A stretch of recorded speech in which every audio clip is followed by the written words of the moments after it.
انتہائی واجب الاحترام، قابل صد تکریم و تعظیم سامعین و سامعات، قرآن مقدس کی آخری دو صورتیں تلاوت کی ہیں۔ قرآن مقدس کی ان آخری دو صورتوں کو معوذتین بھی کہا جاتا ہے، پناہ میں لینے والی صورتیں۔ ان دو صورتوں کے احادیث مبارکہ میں متعدد فضائل بیان کیے گئے ہیں۔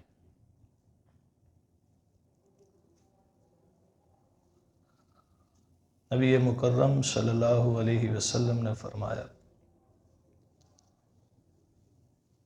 ان دو صورتوں کو پڑھ کر رب کی پناہ میں آیا کرو۔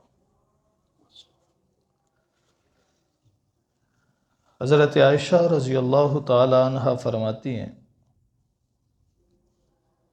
کہ نبی مکرم صلی اللہ علیہ وسلم سورۃ الفلق اور سورۃ الناس پڑھ کر اپنے ہاتھوں پر دم کرتے اور پھر اپنے جسم پر اور چہرے پر ہاتھوں کو مل لیا کرتے تھے کہ ان صورتوں کی برکات سے شرور و فتن سے حفاظت رہتی ہے۔ یہ دو صورتیں نبی مکرم صلی اللہ علیہ وسلم پر کب نازل کی گئیں؟ اکثر مفسرین کے نزدیک نبی اکرم صلی اللہ علیہ وسلم پر جب جادو ہوا تھا تو اس جادو کے خاتمے کے لیے اللہ تعالیٰ نے بطور وظیفہ کے یہ صورتیں آپ علیہ السلام پر نازل فرمائیں۔ سنن نسائی میں کہ حضور خاتم المرسلین صلی اللہ علیہ وسلم فرماتے ہیں کہ ایک رات میرے سرانے دو فرشتے آئے جو آپس میں بات کر رہے تھے۔ ایک دوسرے سے کہتا ہے، انہیں کیا ہوا؟ دوسرا کہنے لگا کہ ان پر یہ بیمار ہیں۔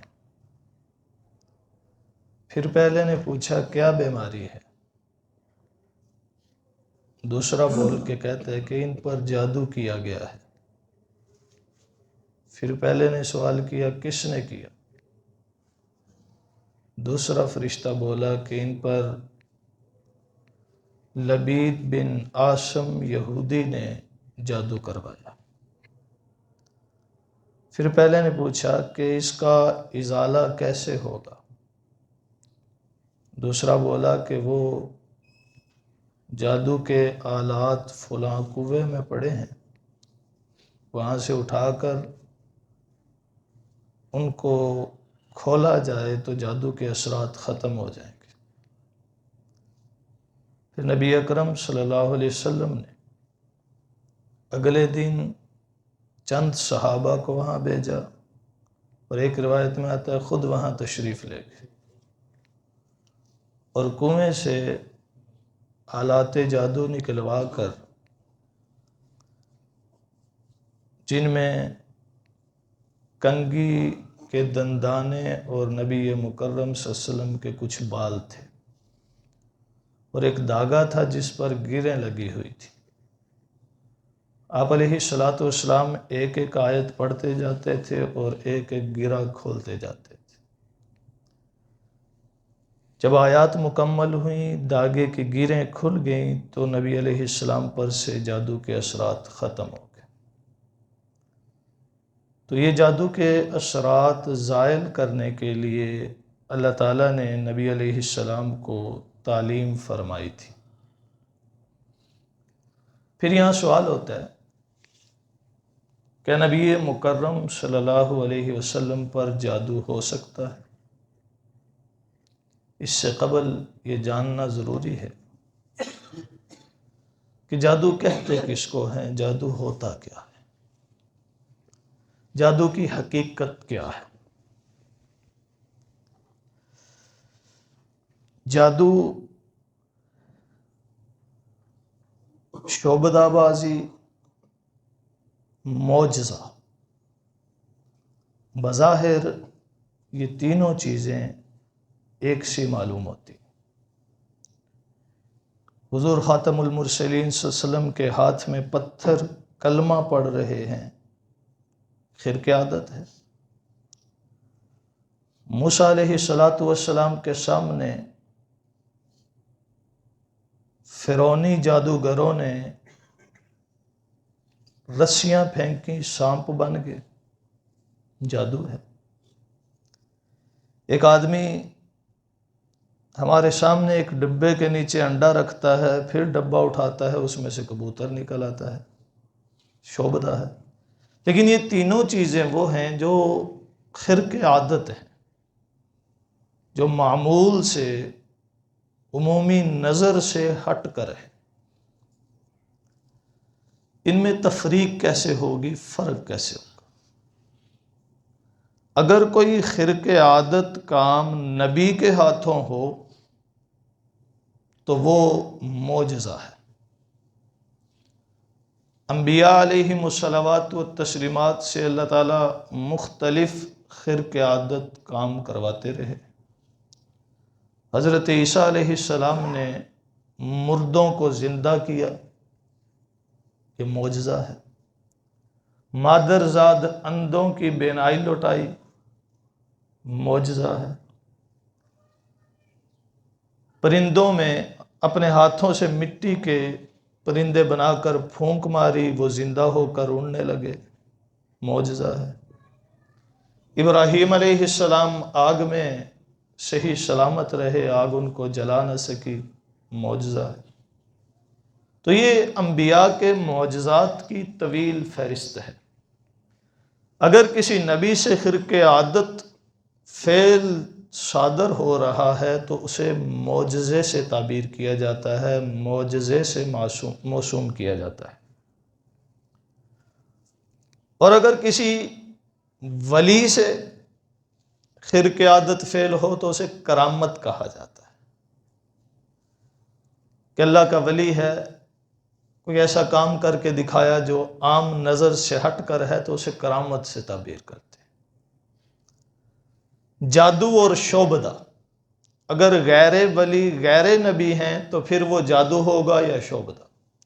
خرق عادت فعل غیر نبی غیر ولی سے ہو تو پھر وہ جادو ہے یا شعبدہ ہے۔ شعبدہ ڈرامے بازی، ہوشیاری، چالاکی، کئی نام دیے جا سکتے ہیں اس کو، کہ وہ حقیقت نہیں بدل رہا ہوتا بلکہ صرف ہاتھوں کی صفائی سے دھوکہ دے رہا ہوتا ہے۔ جبکہ جادو میں حقیقت بدلتی ہے یا نہیں، یہ پھر ایک اختلافی موضوع ہے۔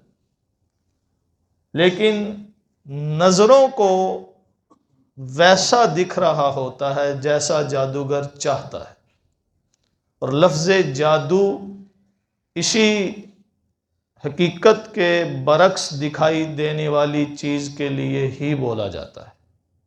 جیسے کہ اللہ تعالیٰ نے حضرت موسیٰ علیہ السلام کے اس واقعہ میں فرمایا کہ انہوں نے جادو کر دیا، وہ بڑا عظیم جادو لے کر آئے۔ اس سے معلوم ہوا کہ موسیٰ علیہ السلام کی نظروں کو بھی وہ ویسا دکھائی دے رہا تھا جیسا جادوگر چاہتے تھے۔ انہوں نے رسیاں پھینکیں، وہ سانپ بنے، تو وہ موسیٰ علیہ السلام کو بھی سانپ ہی نظر آئے۔ وَجَاءُوا بِسِحْرٍ عَظِيمٍ، بڑا جادو لے کر آئے تھے۔ اللہ تعالیٰ نے فرمایا موسیٰ تم بھی اپنی لاٹھی پھینکو۔ موسیٰ علیہ السلام نے لاٹھی پھینکی تو وہ اژدہا بن گیا، جس سے خود موسیٰ علیہ السلام بھی ڈر گئے۔ اللہ نے فرمایا لا تخف، ڈرنے کی ضرورت نہیں ہے۔ اس سے معلوم ہوا کہ جادو حقیقت میں نظروں کو ویسا دکھاتا ہے جیسا جادوگر چاہتا ہے، لیکن وہاں فرق یہ تھا کہ موسیٰ کا لاٹھی پھینکنا اور اس کا اژدہا بننا یہ من جانب اللہ تھا، یہ معجزہ ہے، اور جادوگروں کا رسی پھینک کر سانپ بنانا یہ ان کا منتر جنتر تھا، یہ ان کا جادو تھا۔ جادو کے حوالے سے اور بے شمار طویل واقعات اور حقائق قرآن مقدس میں بھی بیان کیے گئے۔ ہاروت ماروت کے قصے اور واقعہ میں بھی جو دوسرے پارہ میں بیان کیا گیا، حضرت عائشہ کی ایک تفصیلی روایت ہے جس میں یہ بتایا گیا کہ جادو شیطانی عمل ہے، جادو شیطان کی طرف سے تعلیم کیا جاتا ہے، جادو شیطان سکھاتا ہے، جبکہ جادو کے علاوہ یا تو انسان کی اپنی کوشش ہوتی ہے جسے ہم شعبدہ کہتے ہیں، یا من جانب اللہ ہوتا ہے، معجزہ یا کرامت۔ تو جادو ایک حقیقت ہے جس کا کوئی انکار نہیں کرتا۔ بعضوں نے کہا کہ جادو صرف انسان کی سوچ اور خیال پر طاری ہوتا ہے، انسان کے اعمال پر نہیں۔ بعضوں نے کہا کہ نہیں، جادو صرف سوچ اور خیال نہیں بدلتا بلکہ انسان کے عمل پر اثر انداز ہوتا ہے۔ بعضوں نے کہا کہ صرف انسان کے عمل پر ہی نہیں بلکہ انسان کے جسم پر بھی طاری ہوتا ہے، جادو کے بلبوتے پر دوسروں کو مارا جاتا ہے، بیمار کیا جاتا ہے، مختلف امراض میں مبتلا کیا جاتا ہے۔ تو اس کی کیفیات کے حوالے سے اختلاف ہو سکتا ہے، لیکن جادو کی حقیقت کا انکار کوئی نہیں کرتا۔ جادو ایک حقیقت ہے۔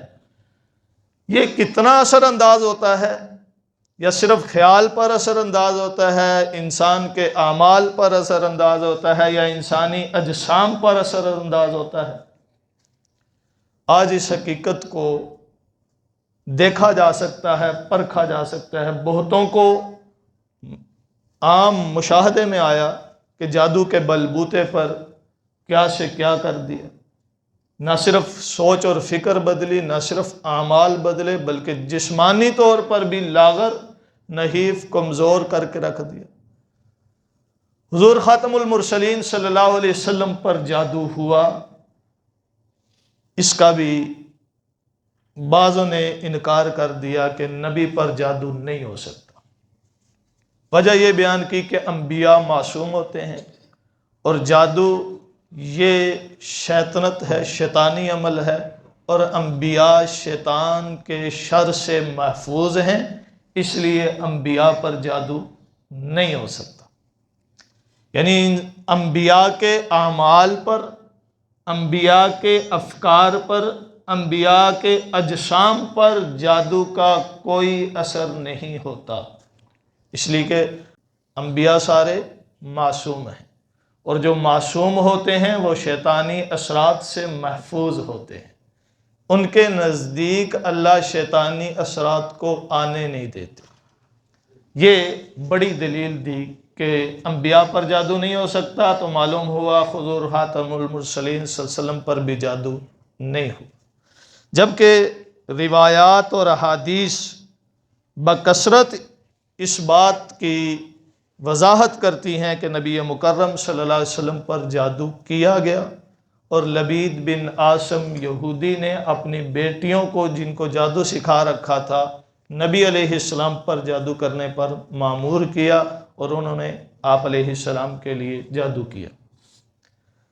پھر سوال ہوتا ہے کہ اگر حضور علیہ السلام پر جادو کیا گیا تو کیا نبی مکرم صلی اللہ علیہ وسلم کے اعمال، افکار پر اثر انداز بھی ہوا کہ نہیں؟ یہاں بڑا نازک مسئلہ پیدا ہوتا ہے کہ اگر نبی علیہ السلام کے اعمال یا افکار پر جادو کے اثر کو قبول کر لیا جائے تو واقعی یہ عصمت کے خلاف ہے۔ جادو کیا گیا، آپ علیہ السلام پر جادو ہوا بھی، لیکن اس کے اثرات حضور علیہ السلام پر نہیں ہوئے، روحانی اعتبار سے، عملی اعتبار سے۔ نہ تو آپ کے معمولات میں فرق پڑا، نہ نمازوں میں فرق پڑا، نہ دینی مسائل کی ادائیگی میں فرق پڑا، نہ وحی کے نزول اور وحی کے لکھنے سمجھانے کے حوالے سے فرق پڑا۔ ہاں، دنیاوی اعمال میں صرف تساموں کی حد تک اثر پڑا، مطلب یہ کہ یہ کام کیا کہ نہیں کیا، اس حد تک کسی کام کے کرنے یا نہ کرنے کا آپ علیہ والسلام کو تسامو ہو جایا کرتا تھا۔ محدثین نے یہ روایات نقل کی ہیں۔ مثلا میں فلاں بیوی کے گھر سے ہو آیا ہوں، حالانکہ ہو کے نہیں آئے ہوتے، یہ جسے ہم بھول پن کہتے ہیں، بھول جانا۔ تو اس حد تک دنیاوی معاملات میں آپ علیہ والسلام پر اس کا اثر ہوا، جو کہ آپ کی عصمت اور نبوت کے قطعی خلاف نہیں ہے، اور اس سے زائد اگر تسلیم کریں تو یقیناً وہ خلاف عصمت ہے، اسے کسی صورت بھی قبول نہیں کیا جا سکتا۔ پھر نبی اکرم صلی اللہ علیہ وسلم چونکہ من جانب اللہ حفاظت کیے ہوئے ہیں، انبیاء کی حفاظت رب العالمین خود فرماتے ہیں، تو ان پر اثر تو ہو نہیں سکتا تھا، لیکن اس جادو کی وجہ سے آپ علیہ والسلام جو کسی کام کے کرنے یا نہ کرنے کے حوالے سے بھول جاتے، اس کی نشاندہی بھی کر دی، اور یہ بھی اشارہ کر دیا کہ اگر نبی پر جادو اثر انداز ہو سکتا ہے، وہ الگ بات کہ اللہ نے ان کو محفوظ رکھا، تو عام آدمیوں پر بھی جادو ہو سکتا ہے، اور جادو شیطانی عمل ہے، اور اس سے پناہ کی تعلیم ان دونوں صورتوں میں دی گئی۔ قل اعوذ برب الفلق، فرمائیے کہ میں پناہ میں آتا ہوں فلک کے رب کی۔ فلک کسے کہتے ہیں؟ بعضوں نے کہا کہ فلک سے مراد صبح کی روشنی ہے، کہ وہ رب جو صبح کو پالتا ہے، جو صبح کو نکالتا ہے، اس رب کی پناہ میں آتا ہوں۔ فلک سے مراد جہنم بھی لی گئی ہے، تو میں جہنم کے رب کی پناہ میں آتا ہوں۔ من شر ما خلق، ہر چیز کی برائی سے جو اس نے بنائی، ومن شر غاسق اذا وقب، اور اندھیرے کی برائی سے جب وہ سمٹ آئے، ومن شر النفاثات فی العقد، اور عورتوں کی برائی سے جو گروں میں پھونک مارتی ہیں۔ اس آیت سے مراد وہی لبید بن عاصم کی بیٹیاں ہیں، جنہوں نے اپنے جنتر منتر پڑھ کر گریں لگاتی گئیں اور پڑھتی گئیں، گریں لگاتی گئیں۔ وَمِن شَرِّ النَّفَّاثَاتِ فِي الْعُقَدِ، ان عورتوں کی برائی سے، ان عورتوں کے شر سے جو گروں میں پھونک ماریں۔ وَمِن شَرِّ حَاسِدٍ اِذَا حَسَدَ، اور برا چاہنے والے کی برائی سے جب وہ حسد کرنے لگے، برا چاہنے لگے۔ اب یہ ان 5 آیات کریمہ میں اللہ تعالیٰ کی پناہ مانگی گئی ہے۔ رب العالمین چونکہ سب بندوں کو پالنے والا، نہ صرف بندوں کو بلکہ کائنات کی ہر چیز کا پالن ہار وہی ہے، تو اسی لیے اسی کی طرف نسبت کر کے رب کے لفظ کے ساتھ پناہ مانگی گئی۔ اب دیکھیں، اللہ تعالیٰ کے مختلف نام ہیں، اللہ ہے، رب ہے، خالق ہے، الہ ہے، اور بھی بے شمار نام جو قرآن مقدس میں ذکر کیے گئے، لیکن جب بھی اللہ کو پکارا گیا یا اللہ کو خود پکارنے کی اللہ نے تعلیم دی، تو وہ لفظ رب کے ساتھ دی۔ توجہ فرمائیے گا، قل اعوذ برب الفلق، قل اعوذ برب الناس، لفظ رب کے ساتھ۔ قل، فرمائیے، میں پناہ میں آتا ہوں فلک کے رب کی۔ قل، فرمائیے، اعوذ برب الناس، میں پناہ میں آتا ہوں لوگوں کے رب کی۔ الحمدللہ رب العالمین، فرمایا ربنا آتنا، جتنی بھی دعائیں انبیاء کے ذکر کی گئیں، ربنا آتنا فی الدنیا حسنہ، ربنا اغفر لنا ولاخواننا الذین، ربنا هب لنا من ازواجنا، ربنا ولا تحملنا ما لا طاقت لنا، ربنا کے ساتھ، لفظ رب کے ساتھ، اے ہمارے رب، اے میرے رب، ربی ارنی ربی سیہدین۔ اور اگر اللہ نے سکھائیں تو کیا فرمایا؟ کل فرما، کل فرما، اعوذ برب الفلق وقر ربی زدنی علما، کہہ اے میرے رب میرے علم میں اضافہ فرما، ربی یسر ولا تعسر، یوں دعا کرو کہ اے میرے رب میرے لیے آسانی۔ والدین کے لیے دعا کرنی ہے، قل رب ارحمہما کما ربیانی۔ اللہ سے جتنی دعائیں مانگی گئیں وہ بھی لفظ رب کے ساتھ، اللہ نے جتنی دعائیں مانگنے کی تعلیم دی وہ بھی لفظ رب کے ساتھ۔ حالانکہ اللہ کے اور بے شمار نام ہیں، اور بعضوں نے تو یہ لکھا کہ اللہ کا جو ذاتی نام ہے وہ لفظ اللہ ہے، اور اس میں اعظم بھی لفظ اللہ ہی بعضوں نے لکھا۔ لیکن لفظ رب کی کیا وجہ ہے کہ اس کے ساتھ خاص دعاؤں کی نسبت کیوں کی گئی؟ کیونکہ لفظ رب میں جو اپنائیت ہے، جو محبت ہے، جو تعلق ہے، وہ کسی اور لفظ میں ویسا قائم نہیں ہوتا۔ الحمدللہ رب العالمین، تمام تعریفیں اللہ کے لیے جو رب العالمین ہے، سارے جہانوں کا رب ہے، پالنے والا ہے۔ رب کہتے ہیں پالنے والے کو، پالن ہار کو، اور پالنے والا جو ہوتا ہے نا وہ انتہائی مشفق اور مہربان ہوتا ہے۔ ماں بچوں کو پالنے والی ہوتی ہے نا، تو ماں سے بڑھ کر شفقت، ماں سے بڑھ کر محبت کوئی اور نہیں کرتا۔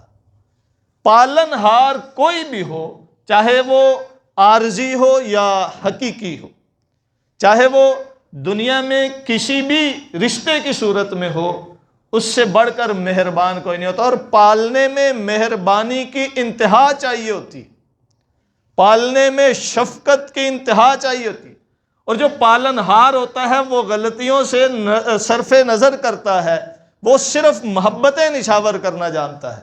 تو جب اللہ سے مانگو تو لفظ رب کے ساتھ مانگو، یہ اس بات کی طرف اشارہ ہے کہ میرا پالنے والا تو ہے، مجھ سے غلطی ہوئی ہے تو تو ہی معاف کرے گا۔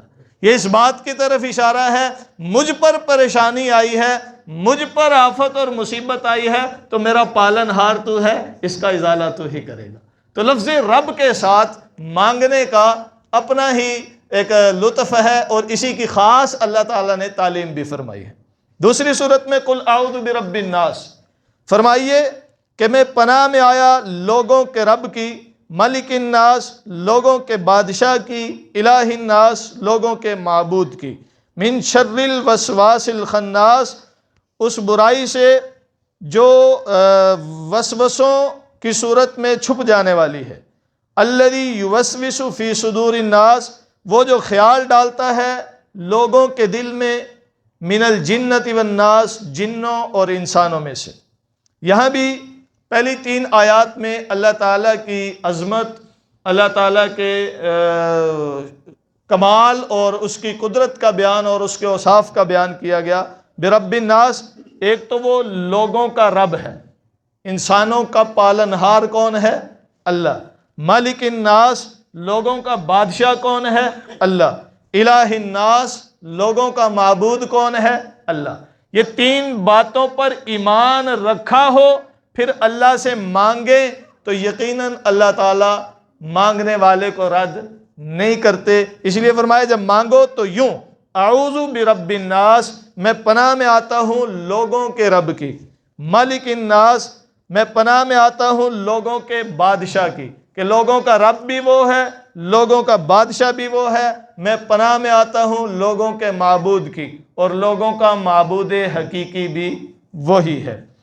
پھر فرمایا کہ اس وسوسے سے جو چھپ جانے والا ہے، اس خیال سے جو دلوں میں ڈالنے والا ہے لوگوں کے اور جنوں کے، ان سے مراد وہ وسوسے شیطانی جو شیطان انسانوں کے دل میں بھی ڈالتا ہے اور جنات کے دل میں بھی ڈالتا ہے۔ اور اس کا ایک مطلب یہ بھی ہے کہ ان وسوسوں سے بچنا چاہتا ہوں جو وسوسے شیطان میرے دل میں ڈالتا ہے یا انسان میرے دل میں ڈالتا ہے۔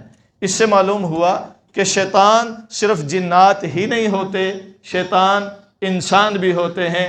ایک صحابی نے عرض کیا اللہ کے رسول صلی اللہ علیہ وسلم کیا انسانوں میں بھی شیطان ہوتے ہیں؟ حضور نے فرمایا ہاں۔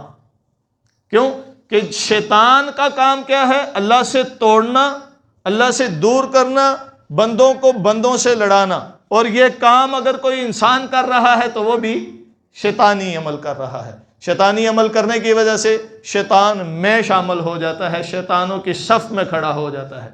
تو اللہ تعالیٰ سے پناہ مانگنی چاہیے شیاطین سے، انسانات سے جو دلوں میں وسوسے ڈالتے ہیں۔ حضور علیہ السلام نے فرمایا کہ یہ شیطان جو ہے یہ دل پر بیٹھا ہوتا ہے اور یہ موقع کی تلاش میں ہوتا ہے، جہاں اس کو موقع ملتا ہے یہ انسان کو ورگلانے کی، گمراہ کرنے کی کوشش کرتا ہے، اور اگر انسان اللہ کا ذکر کرنا شروع کر دے تو یہ بھاگ جاتا ہے، یہ بھاگ جاتا ہے، پھر اس کا دل پر تسلط اور زور نہیں رہتا۔ یہ تب تک دل پر جس طرح سانپ پھن پھیلائے بیٹھا ہوتا ہے، یہ دل پر موقع کی تاڑ میں ہوتا ہے، اور جب انسان ذکر اللہ اپنی زبان پر جاری کرتا ہے تو پھر شیطان کا وہاں زور نہیں چلتا، وہ وہاں سے بھاگ۔ ایک صحابی حضور کے ساتھ فرماتے ہیں میں سفر کر رہا تھا تو گدھے کو ٹھوکر لگی، ہم گرے، تو میں نے کہا شیطان کا ستیہ ناس ہو۔ تو حضور علیہ السلام نے فرمایا شیطان کا ستیہ ناس ہو، یہ جو تم نے فرمایا اس سے شیطان خوش ہوگا، وہ سینہ چوڑا کر لے گا کہ میں نے انسان کو گرا دیا۔ اس کی جگہ اگر تم کہتے بسم اللہ، اللہ کے نام کے ساتھ، یا اللہ کی پناہ میں آتا ہو، یا اللہ حفاظت فرمائے، یا اللہ خیر کا معاملہ فرمائے، تو جب تم اللہ کا ذکر کرو گے تو شیطان بھاگ جائے گا اور وہ چھوٹا ہو جائے گا۔ مطلب یہ کہ پھر وہ اپنے آپ میں پھیلے گا نہیں، اپنے آپ میں خوش نہیں ہوگا کہ میں نے کیا۔ تو کسی بھی کام کے اچھا ہونے پر اللہ کا شکر ادا کریں، کسی کام کے برا ہونے پر اللہ کی طرف متوجہ ہو جائیں۔ شیطان کو برا بلا کہنے سے شیطان خوش ہوتا ہے کہ میں نے یہ کام کر دیا ہے، وہ تو چاہتا ہے کہ ایسا ہو۔ تو اس لیے اللہ کا ذکر کرنے والے شیطان سے محفوظ رہیں گے، شیطان کے اثر اور زور سے محفوظ رہیں گے۔ تو یہ دو صورتیں دراسات دینیہ میں جو دوسرے سال کی طالبات ہیں ان کے نصاب کا آخری سبق تھا، جس کی وجہ سے ان دو صورتوں کا خلاصہ یا مختصر تشریح آپ حضرات کے سامنے عرض کی ہے۔ اللہ تعالیٰ سمجھنے عمل کرنے کی توفیق بخشے۔